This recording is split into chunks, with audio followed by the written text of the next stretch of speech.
je vais vous faire une présentation donc, en effet, qui s'intitule « D'un éveil corporel à une écologisation des corps dans l'immersivité de l'art ».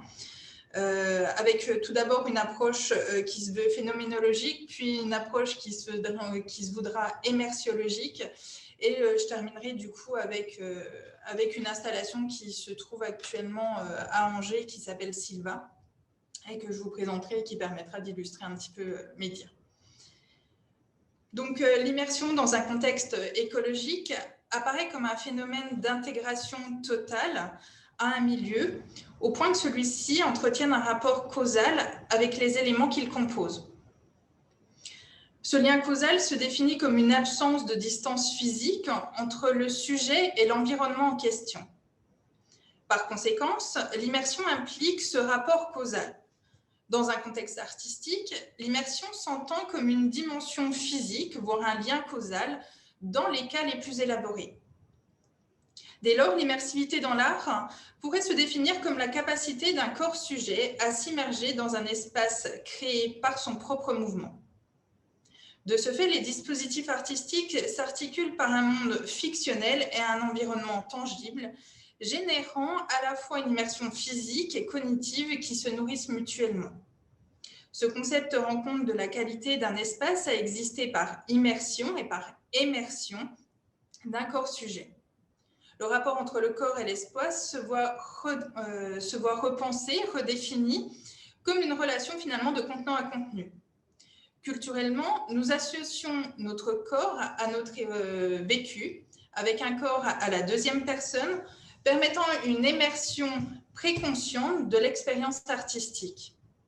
Mais le siège de l'immersiologie et de nos affects apparaît être notre corps vivant, qui est celui à la première personne, celui qui est soumis aux mutations, au système, aux sensibles et évidemment à notre environnement.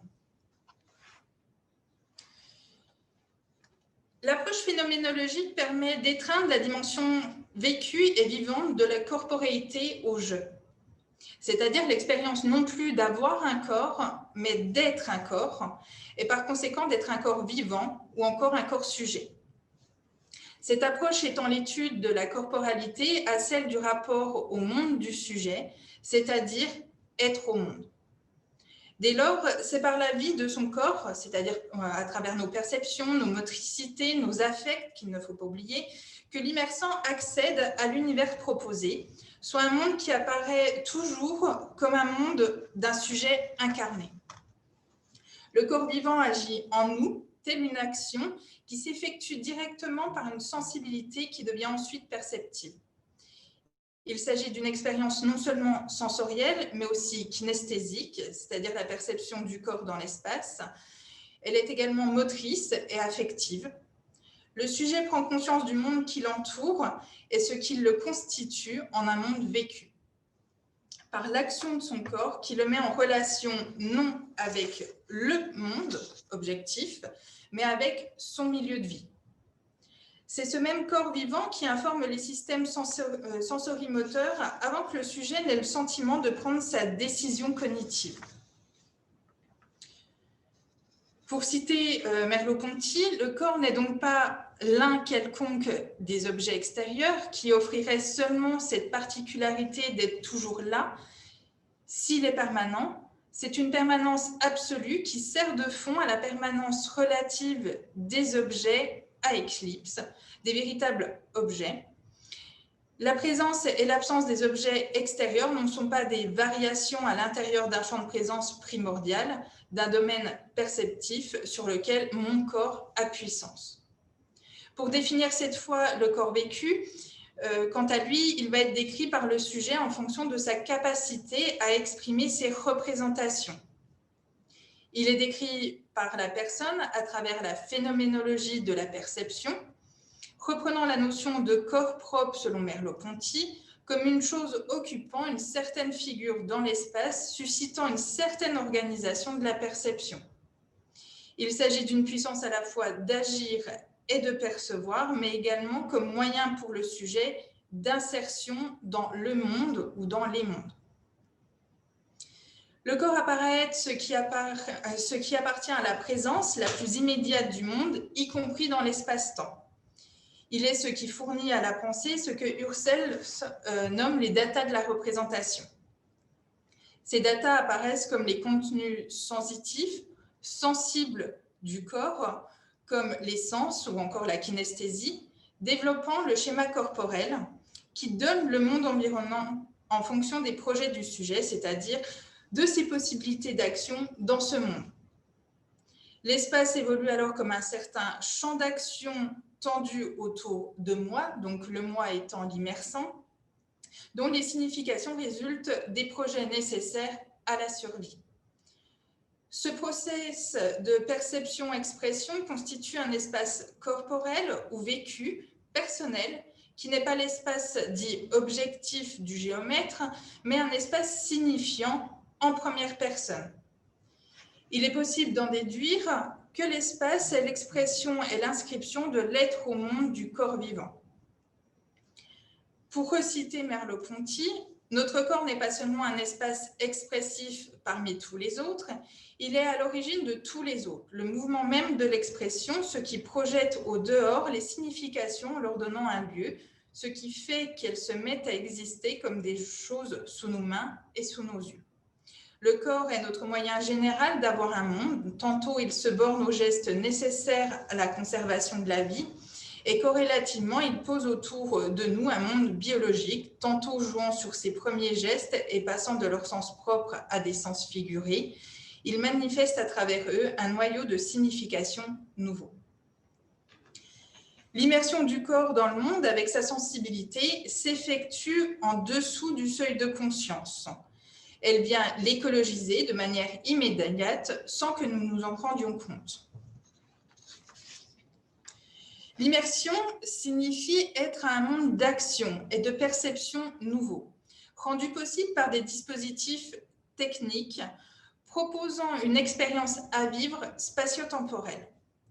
En situation d'immersion réelle, l'activation de l'attention du spectateur ou de l'artiste, en fonction des cas, est produite directement par son environnement, où perception et action y sont étroitement reliées, demandant, tout comme le jeu, d'accepter finalement un certain nombre de règles arbitraires au bon fonctionnement.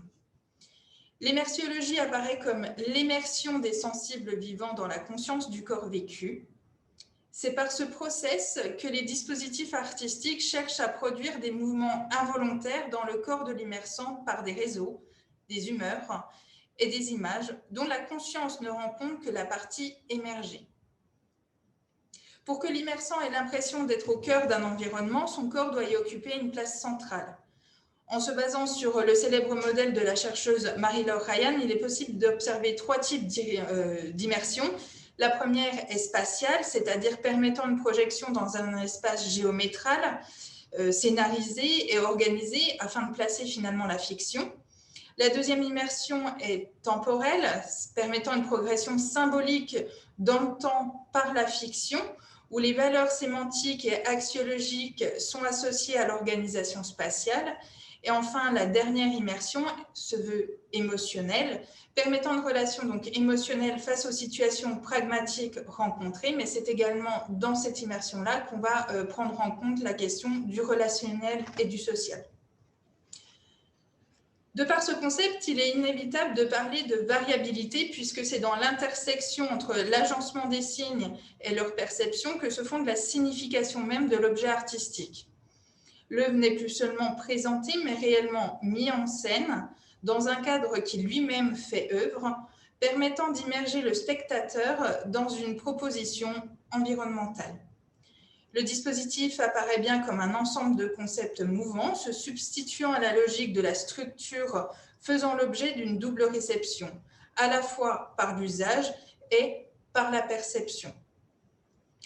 Pour reprendre les termes du professeur en écologie corporelle et philosophie du corps Bernard Andrieux, le corps vécu et le corps vivant s'activent en fonction même de cette double perception. Le vécu du corps fait référence à l'habitus et à notre perception de l'usage de notre corps vivant.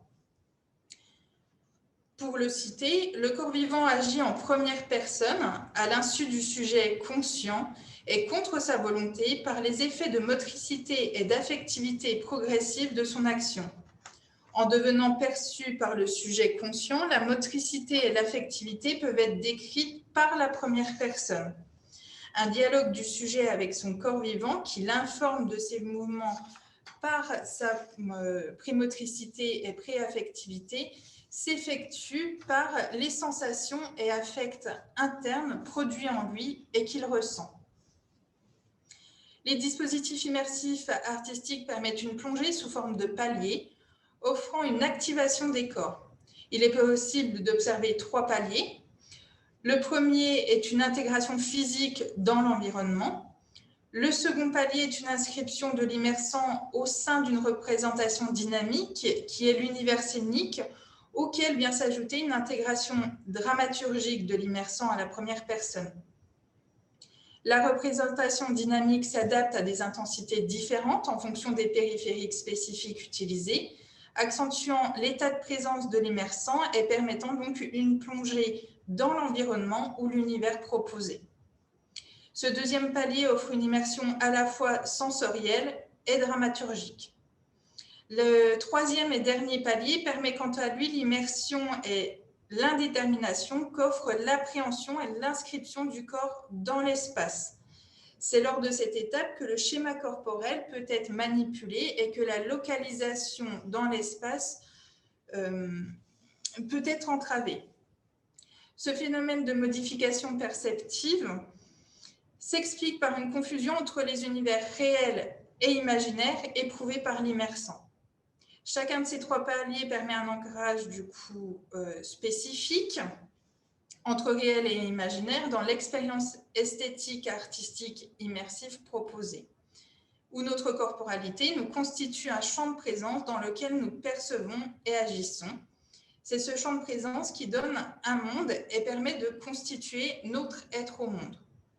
Il est dès lors possible d'affirmer que la présence au monde se définit comme une modalité de l'être au monde de l'immersant.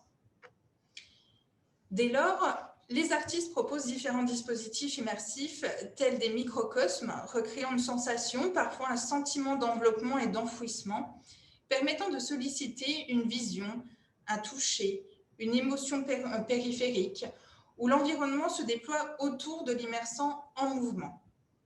Il s'agit véritablement d'une expérience polysensorielle, où la physiologie et la psychologie se voient étroitement mêlées. Ce dispositif immersif sont autant de traversées de réalité permettant des expériences à la fois visuelles, haptiques, motrices et émotionnelles pouvant viser à la fois le collectif mais également l'individuel, l'esthétique comme le symbolique ou encore le fictionnel. Alors, du coup, si je peux vous me proposer. Donc là, je vais vous parler d'une installation qui s'appelle Sylvain. Je vais lancer la vidéo. Voilà. Donc, je vais parler en même temps sur la vidéo pour ne pas perdre trop de temps non plus.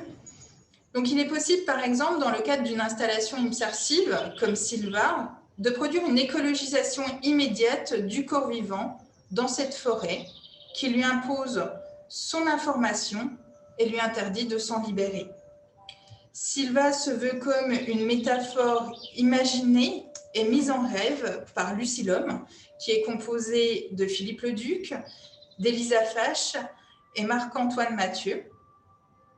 C'est une installation immersive qui nous est présentée du coup depuis le 19 septembre 2020 et qui sera présentée jusqu'au 3 janvier 2021. Où du coup, cette installation prend possession de la collégiale Saint-Martin à Angers, dans le centre historique, l'un des monuments carolingiens les mieux conservés de France. Les paliers immersifs se font dès l'entrée de l'édifice, où vous plongez progressivement dans une semi-pénombre, de laquelle émergent les premiers arbres, à la cime si haute qu'on n'en voit pas l'extrémité.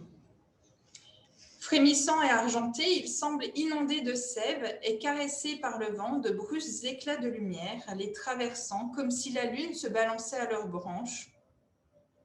Le soleil s'y faufile, réveille des oiseaux invisibles et des insectes qu'abritent des feuillages épanouis.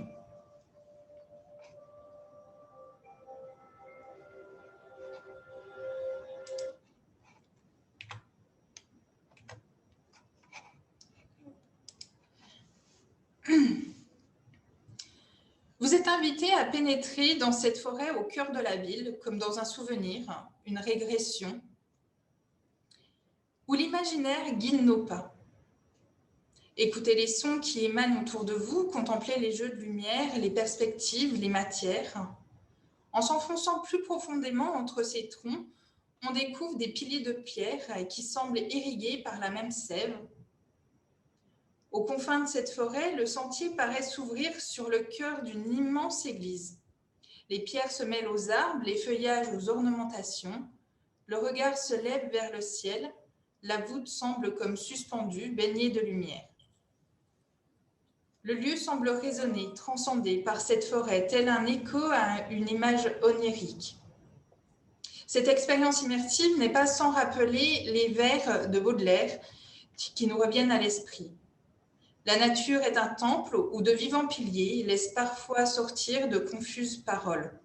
L'homme y passe à travers des forêts de symboles qu'il observe avec des regards familiers. De cette nouvelle spatialité, à la fois poétique et onirique, émerge la notion d'immersion qui se veut être le paradigme de la relation esthétique de l'homme contemporain à l'espace et à travers l'espace au temps.